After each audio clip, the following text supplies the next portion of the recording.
Hey everybody, this is Deb with Truthification Chronicles, and well, this should go up on November 13th, which is the day all of this is going to start happening.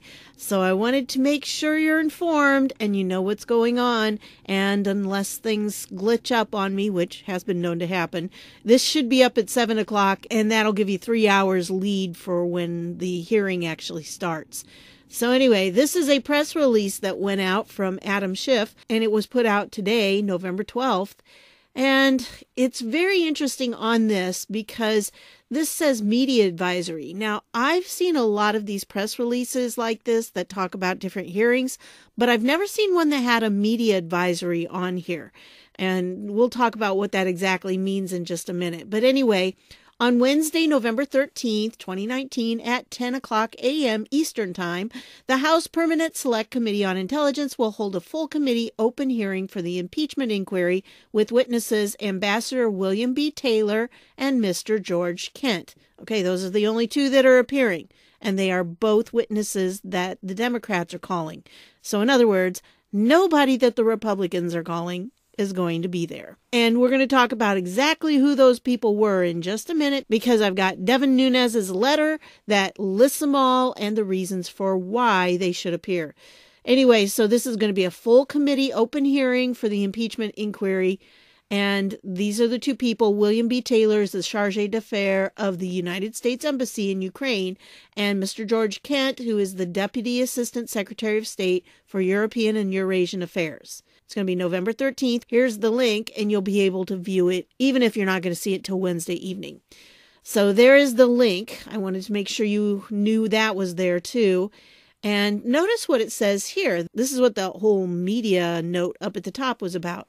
This event is for credentialed media only. Now, who do you think is going to be listed as credentialed? I know that the White House has a certain group that they credential, and so I hope that's who it's talking about, because there are some conservative outlets there. But you got to kind of wonder if they're going to pick and choose who they're going to let in. I don't know, it kind of struck me that way when I was reading it. And they had to request a reserved seat. And so this went out Tuesday morning, and they only had a few hours before they had to make sure that they requested a seat. So, kind of interesting on that too. Again, I've never seen this happen on any of the different hearings that I've, kept up with. And press attendance is 1 per outlet, and RSVPs must be directed to galleries, who takes care of those things. So there they have the information for them. So just very weird. Media advisory. And like I said, this only came out on November 12th, and then they had to respond by noon. So I don't know exactly what time it came out.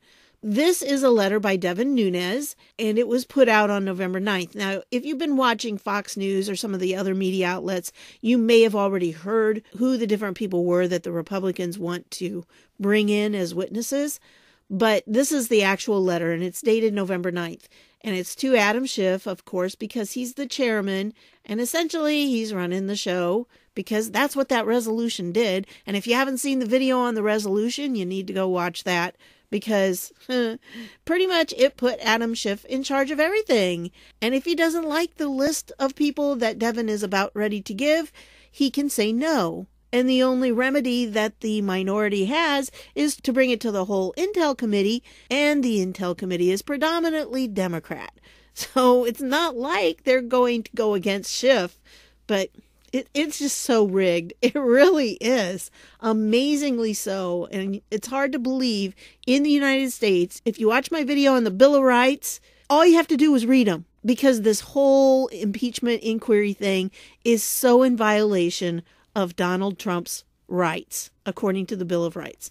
Anyway, so here we go. In March 2019, prior to unilaterally initiating an, quote, impeachment inquiry in the House of Representatives, Speaker Pelosi said that, quote, impeachment is so divisive to the country that unless there's something so compelling and overwhelming and bipartisan, I don't think we should go down that path because it divides the country, unquote. Today, 8 months after Speaker Pelosi's statement, there is bipartisan opposition in the House of Representatives to pursuing impeachment. Undeterred, Speaker Pelosi and you now plan to move your one-sided and purely political, quote, impeachment inquiry from behind closed doors to open hearings next week. Speaker Pelosi promised the, quote, impeachment inquiry. I'm going to say that every time because he puts it in quotes every time. I'm doing air quotes. Can you see them? Would, quote, treat the president with fairness. Yeah, right. Fairness. You have failed to honor the speaker's promise. During the committee's last open hearing, you fabricated evidence out of thin air to portray President Trump's telephone conversation with President Zelensky in a sinister light. During your closed-door proceedings, you offered no due process protections for the president. You directed witnesses called by the Democrats not to answer Republican questions. You withheld deposition transcripts from Republican members. You selectively leaked cherry-picked information to paint misleading public narratives about the facts. You misled the American people about your interactions with the anonymous whistleblower, earning you 4 Pinocchios from the Washington Post. Okay, how bad does it have to be for the WAPO to give a Democrat 4 Pinocchios? It's got to be bad. Your actions have greatly damaged the integrity of the Intelligence Committee and any legitimacy of your, quote, impeachment inquiry. Americans see through this sham impeachment process, despite the Democrats' efforts to retroactively legitimize it last week. The resolution that Democrats passed last week over bipartisan opposition limits the rights of minority members beyond those prescribed in the House rules and prevents minority members from fully and fairly participating in the proceedings. While in traditional hearings the minority is permitted the ability to call a witness, the resolution only allows minority members to suggest a witness list and requires them to provide, quote, a detailed written justification of the relevance of the testimony of each requested witness. Why? Why was that put in there? That should have no bearing on this because if they want to bring in a witness, they should be able to. They shouldn't have to justify why they want that person in there. I don't think they've ever had to do that before, but of course, all the rules have been thrown out the window with this. The minority members must identify all potential witnesses we wish to call before knowing the number, topics, or scope of hearings you intend to convene. See, this was the deal. They had to put up front who they wanted to bring in, but they have no idea who the Democrats are going to call. I mean, down the line, they could call all kinds of people, but then the Republicans won't be able to kind of counter that with somebody else who might also have a different perspective and be connected to that because they had to give all of them right here. See, this is it's just so unfair. And they have no idea what topics the Democrats are going to focus on. So this has been really bizarre, the way it's been put together. And I have a hard time understanding how somebody, even if you are a Democrat, how can you look at this process and say, oh yeah, this is fair? Because it's just not. Anyway, so then it goes on. The Democrats' impeachment process against President Trump is a drastic departure from bipartisan precedent for presidential impeachment proceedings. To provide transparency to your otherwise opaque and unfair process, and after consultation with Ranking Member Jim Jordan, who is the Ranking Member of the Oversight Committee, and Ranking Member Michael McCaul, who is the Ranking Member on the Foreign Affairs Committee, the American people deserve to hear from the following witnesses in an open setting. Okay, here are the witnesses they're requesting. The first one is Devin Archer, former board member of Burisma Holdings. Multiple Democrat witnesses in closed-door testimony explained that Ukrainian energy company Burisma has a reputation in Ukraine for corruption. Mr. Archer is Hunter Biden's long-term business partner and served as a board member of Burisma Holdings with Mr. Biden. Mr. Archer's first-hand experiences with Burisma can assist the American public in understanding the nature and extent of Ukraine's pervasive corruption, information that bears directly on President Trump's long-standing and deeply held skepticism of the country. I kind of wish that they would have put in here that Burisma is mentioned in the transcript. So, yes, it would have to bear on it. So then it goes on. Hunter Biden, former member of Burisma Holdings, which I'm sure, I was positive they were going to ask for him, and Devin Archer too. And I knew for sure the Democrats were going to say, no, we're not letting that happen. I really do hope that in the Senate, this takes place.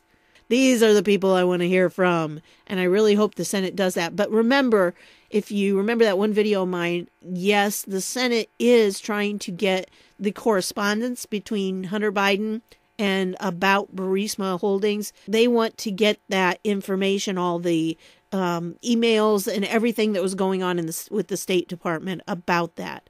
So if they get that, that could be really huge. But as I said before, it could very well be that that information is kind of tied up right now with the grand jury.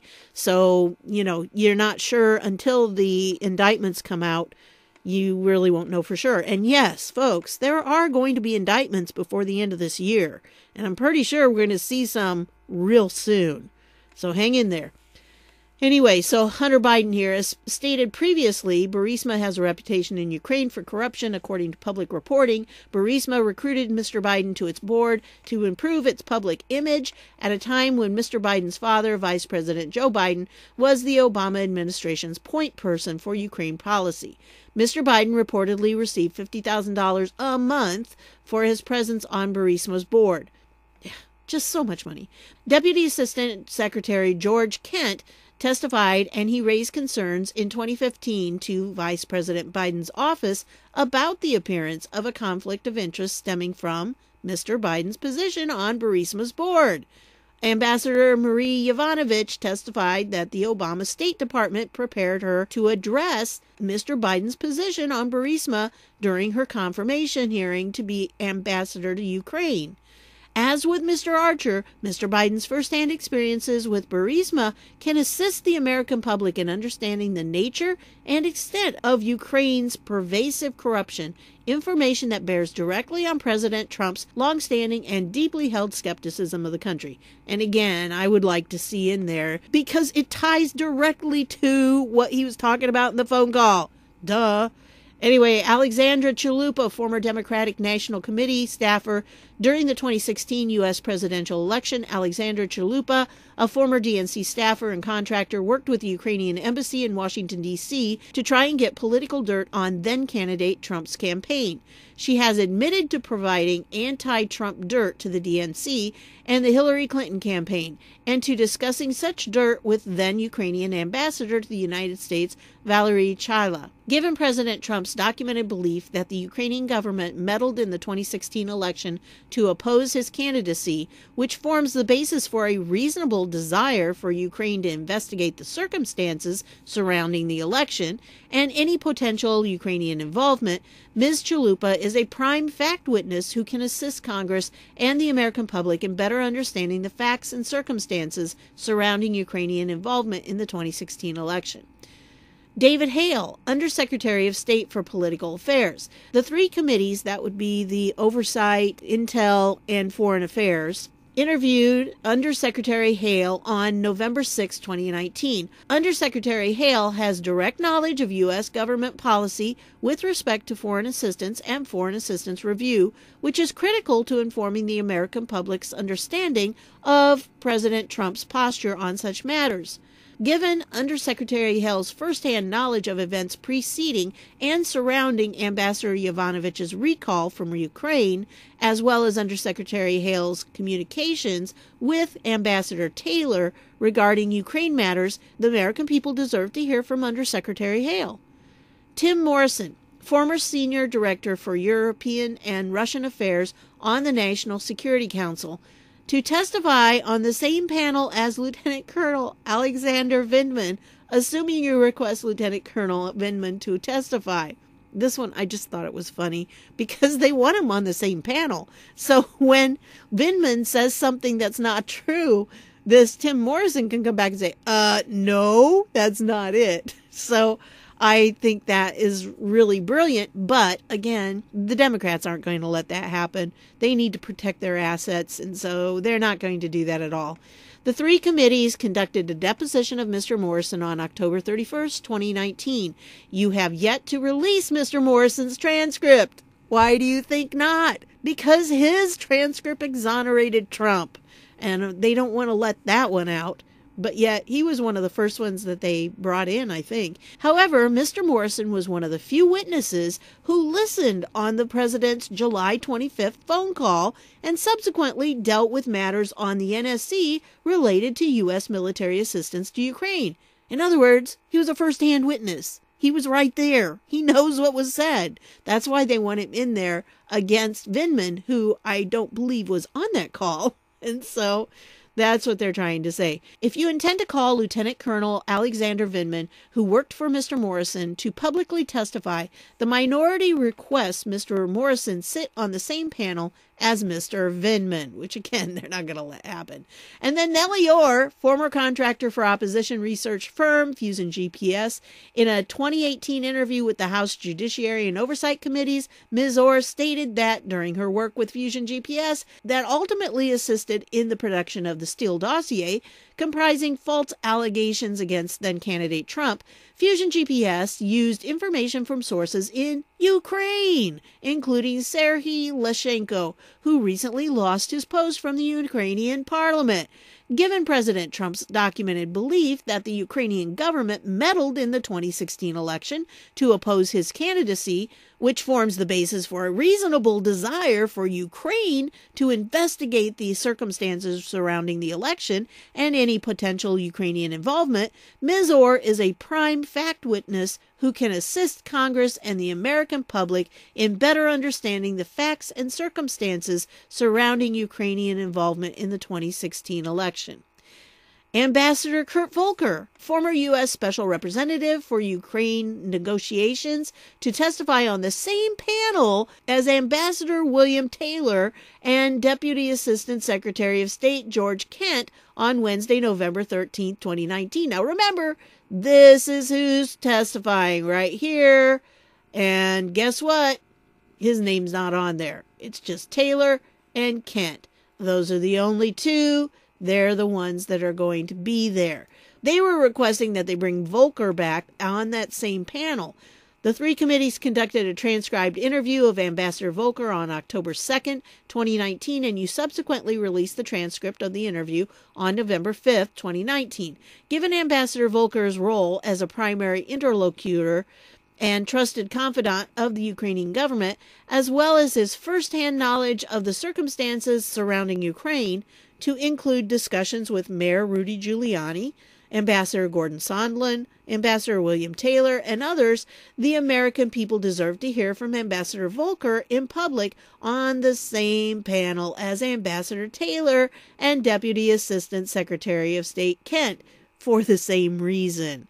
I mean, it was so that they would be able to compare their testimony because they have different views of what happened.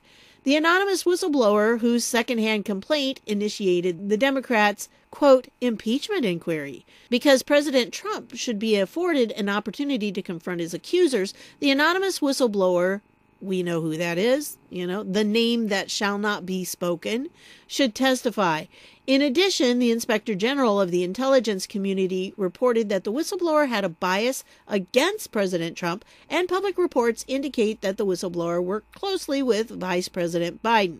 Okay, did I miss it? Did they bring in the Inspector General of the intelligence community? Or did I miss that? I don't know. They've been doing so many behind the scenes, and I had a hard time keeping track of all of them there for a while because, there's no transcripts to see, and then they started releasing transcripts, and I'm way behind and stuff. But I don't know. I would think that would be a perfect person to bring in and to question him. But maybe they already did it and I just missed it.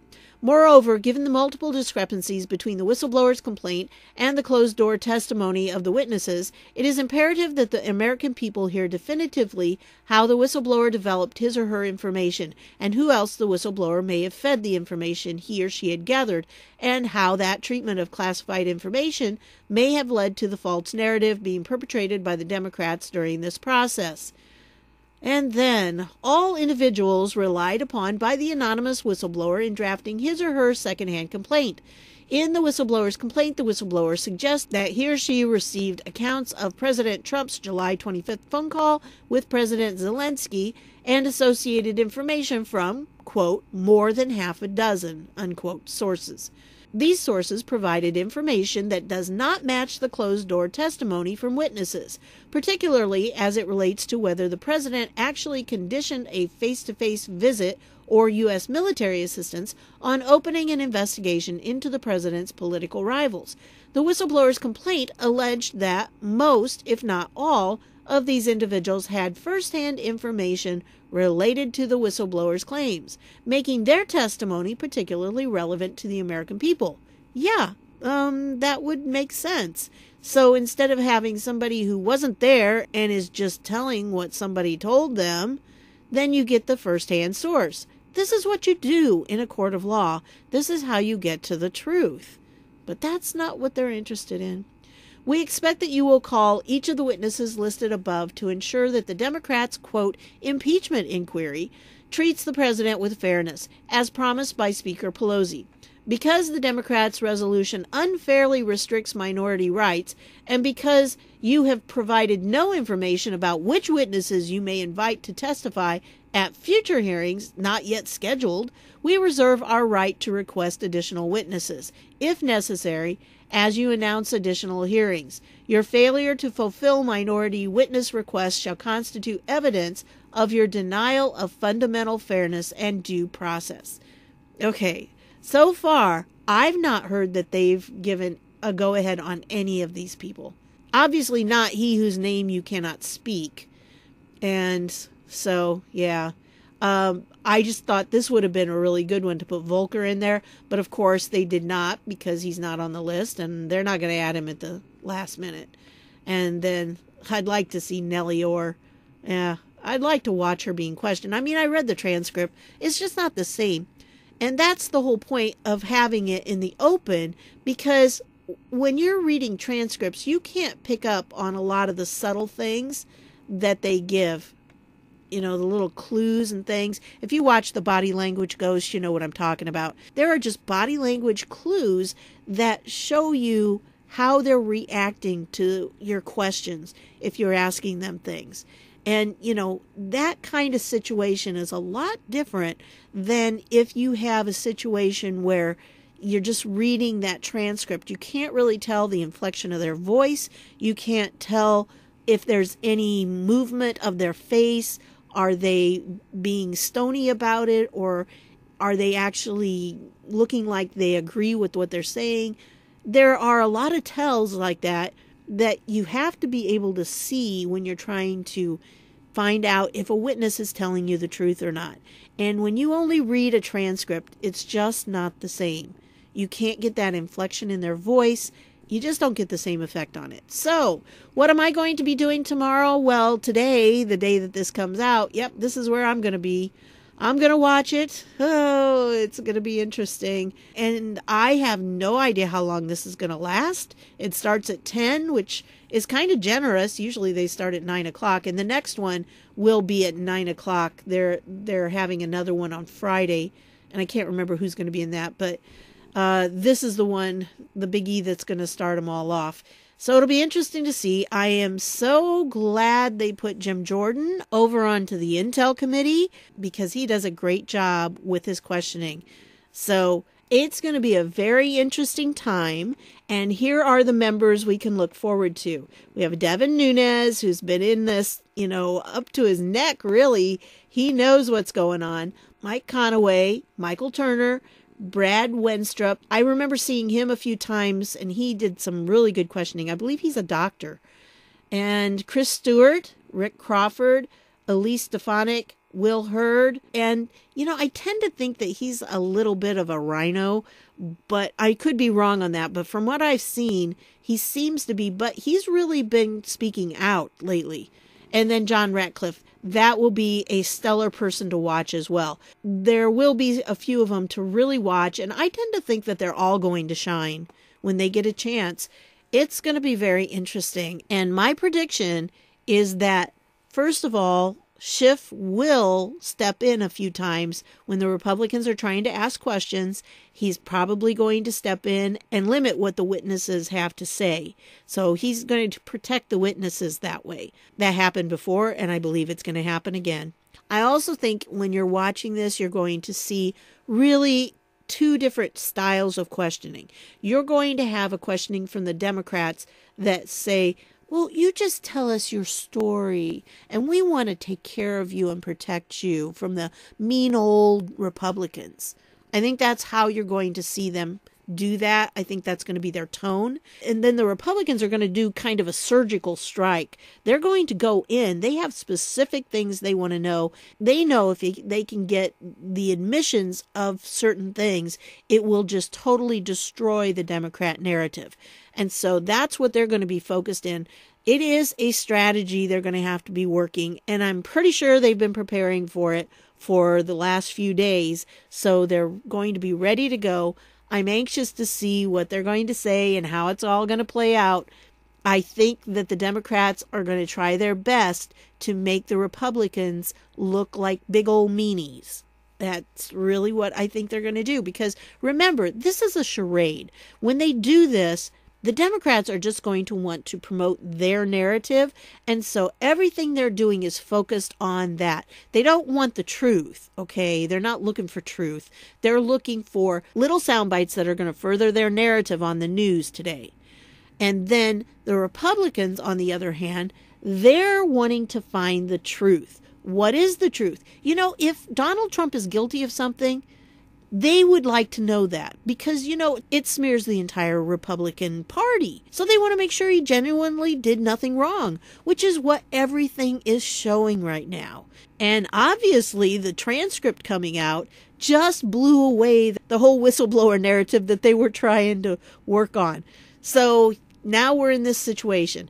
So it's going to be an exciting time. I don't know if you're going to be able to watch it or not. If not, and you're watching it later on in the day after it's taken place, I recommend doing that double speed thing, or maybe not double speed if you don't listen real fast, but a speed and a half. And I also recommend that for all my videos, because sometimes I don't talk very fast and, you know, you don't have time to waste. So put it on that double speed if you can.